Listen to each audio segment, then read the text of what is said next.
is Shalise. Welcome back to my channel. Today we're going to do a get to know me video, but it's going to be of more substance. Like, you're going to get to know me, like my character, or like, you know, my qualities. Not like my favorite color is red, I was born in Detroit. No, okay? I was born in Detroit, I'm from Detroit, and I live in Texas right now, but we don't got to do all of that, okay? Let's see, let me get some of that stuff out the way. Hold on. I'm 33, I'm a single mom, I have 2 kids, and I'm in grad school for social work right now because I am going to be a therapist, guys.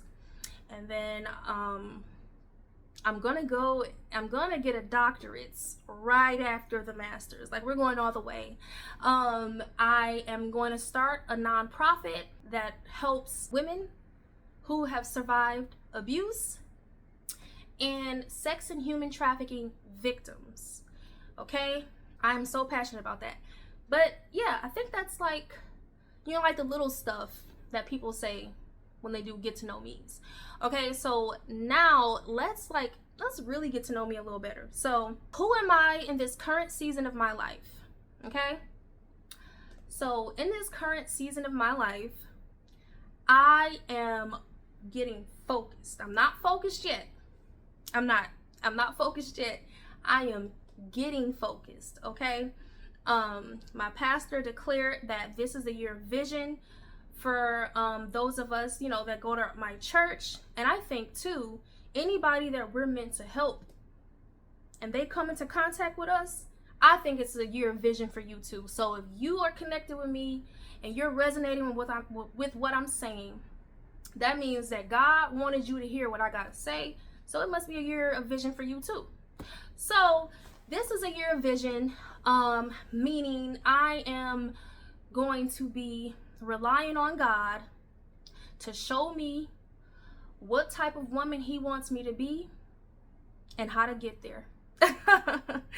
And what kind of character I need to have, what kind of values I need to have, what kind of habits, what kind of boundaries I need to have.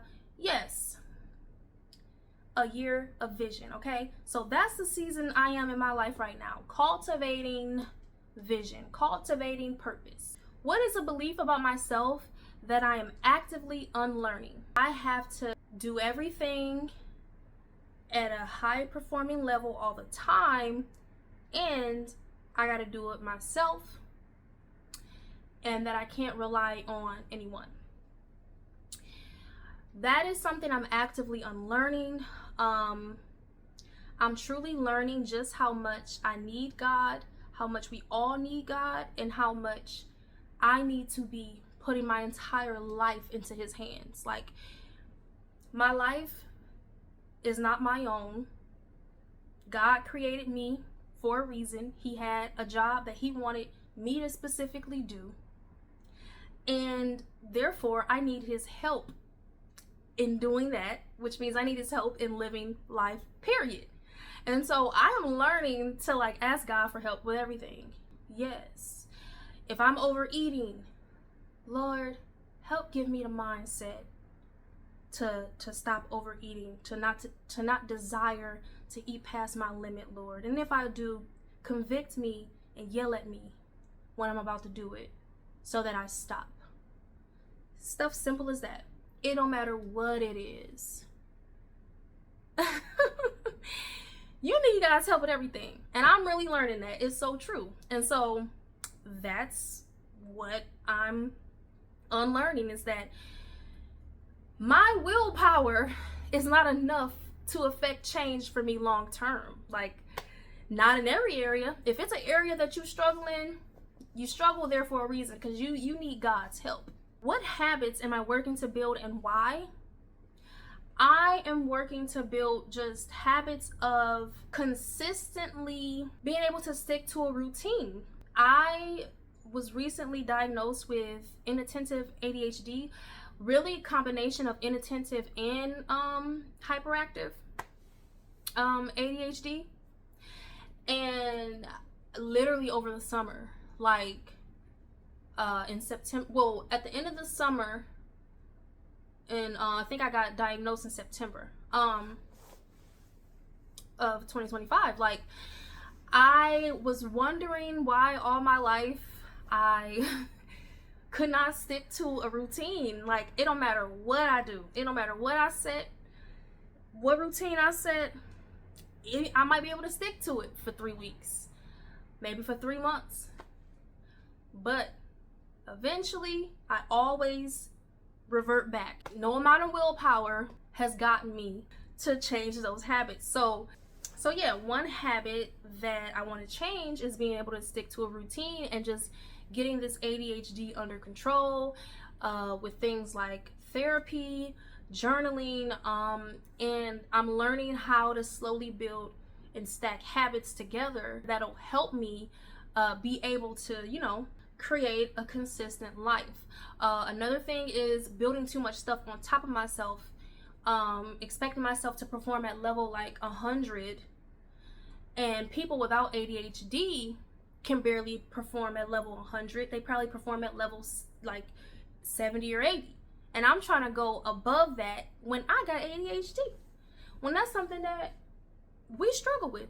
It's like, you gotta be realistic, and you gotta set smaller achievable goals. And so I'm working on doing those things and just being patient with myself and taking time to allow the new habits to build. Because if I'm hard on myself, I'm gonna quit. Which leads to the next question I'm gonna answer. What does inconsistency cost me in the past? It's costed me my future success. It's costed me success. It's costed me valuable time that could have been spent helping other women, but I would always quit or be inconsistent. What am I no longer willing to tolerate from myself? I'm no longer willing to tolerate inconsistency and bad habits, right? We just kind of covered that. But low self-esteem, low confidence, and waiting too long to take action, looking for clarity to take action. My pastor talked to us Sunday night about, you know, you kind of just gotta have faith. Like, when God gives you an idea or puts something on your heart that you want to do, you kind of just gotta start doing it. The confirmation is just in the doing. The fact that you have the idea in the first place and then just going for it. So I'm no longer tolerating where I need sign after sign that this is something I should do, or just lacking confidence in my ability to do things and accomplish things and get things done. Because I was afraid to even start grad school, because when I was an undergrad, I did not take it as seriously. I had a lot of like depression and anxiety issues, had issues with like fitting in, because I was trying to fit in, and I just had emotionally a hard time. And so I was afraid to go back to school again, and then I was afraid that I wouldn't get into grad school, but here I am in grad school. I've completed my first semester in 2025 in the fall, and I got A's, and I'm gonna continue to get A's, especially with my passion project, honey. I want to be a therapist. I need to get all A's, baby. Okay, just for myself, just to show myself that I tried my hardest and I put my all into it. So that's what I would no longer tolerate for myself. Low confidence and lack of just like going after it. Okay, what do I value more now than I did a few years ago? This is a good one. I value my discernment. The discernment, the intuition, like what God tells me, or what inkling or perception I get about whether it be a person or whatever, and not a person who offended me, right, but just a person that hasn't done anything, but somehow I get a read about this person right off the bat. I could tell qualities about them right off the bat, and I still choose to befriend them, hang out with them, date them, whatever. Absolutely not. Like that, I will no longer tolerate for myself, because I'll be knowing, okay? God be telling me, and I'll be knowing from the beginning. And I'm typically right. And so if you have that thing where, you know, you be kind of knowing, and I'm not, and the reason I brought up before is not with people who have offended you or people that don't like you right away. I'm talking about people that you have a neutral view of, like you're not emotionally connected to the opinion that you have of them, right? If you're like, ooh, they shiesty, or ooh, they seem like a liar, or ooh, they seem like they would use me, or oh, they think less of me, or like you can tell somebody's rejecting you right off the bat, right? Maybe you should not try to vie for their acceptance. Maybe you should not try to chase after their acceptance. Maybe you should accept from the beginning, yeah, you know, I'm not their cup of tea. And just be kind to them anyway, but don't try to make them accept you, because I have that problem for sure. I would just want them to, like, now I want you to accept me even more. No. You don't accept me, you don't have to, okay? You realize a guy is a player early on, you get signs of it, you can tell. How about you stick to that and don't even entertain the guy? Let's not entertain him and see where it goes. Let's not test to see if you're right. Let's not go through experiencing the person to test your theory about the person. How about you believe your theory, okay, from the jump, and you keep it deuces, you keep it friendship, and you keep it pushing. That's it. How about that? How about you, when you think that somebody possesses a quality that does not align with your character or the way you want your life to go, how about you keep them at arm's length? Maybe they can prove you wrong later. If that's even a situation where somebody should prove you wrong later. Because when it comes to dating and stuff like that, don't give them a chance to prove you wrong later, period, okay? But, you know, the reason I say that it is so important, guys, oh my God, you do not want to find out that you were right the hard way. That's all I'm saying. And you ain't got to hate the person. You ain't got to cut them off, depending on the type of situation, right? If it's just a typical situation where you don't really even have history with them, you don't got to necessarily cut them off. Now, if it's somebody you were interested in dating, yeah, don't maintain contact with them unless you just happen to see them on a regular basis. Then be cordial. But other than that, like, you don't gotta, it's not beef. Because I'm realizing the more you accept human nature as it is and expect that there's different qualities of character in people, and once you see a person's character, it teaches you how you need to protect yourself and how you need to see them in your mind. But especially like when you have to see a person all the time, like what if you work with this person? You can't be like nasty. I mean, you shouldn't be nasty, no way. Like, God tells us to love our neighbors as ourselves, so you can't be doing that, no way. But what I'm saying is, like, you want to be able to maintain a good character regardless of the person that's you interact with. And so that's something I'm learning. And no, I don't do it like that every time, okay? Sometimes I'll be holding a grudge, okay? But I feel convicted, and I pray, God, change my heart. Teach me this is how I am right now, Lord.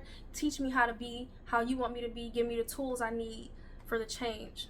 And then when I see that I behave in the way that that God says we should, I show gratitude. I thank God. I give God the credit for it. And I tell myself I did a good job.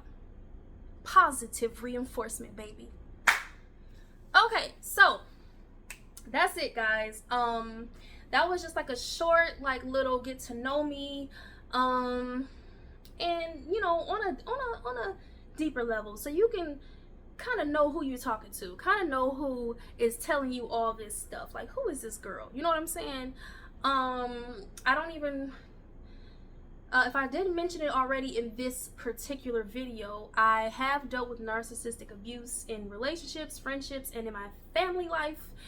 And so that is the type of women that I'm looking to help and talk to, is women who have experienced abuse of pretty much any kind, or people are always using them, or they're like a doormat, they're always getting walked over. I am dedicating my life to helping women just like you and just like me, the old me, but just like me, right? So if I can move past that stuff, honey, you can too. I have a mission, I have a goal to help a particular set of women. And not only do I want to help give you the tools to change and do away with that old lifestyle and those old patterns, I also want to help you clear all that junk out so that you can hear God when he's trying to tell you the purpose that he has for your life. And he's trying to show you the vision and give you the vision for your life for 2026.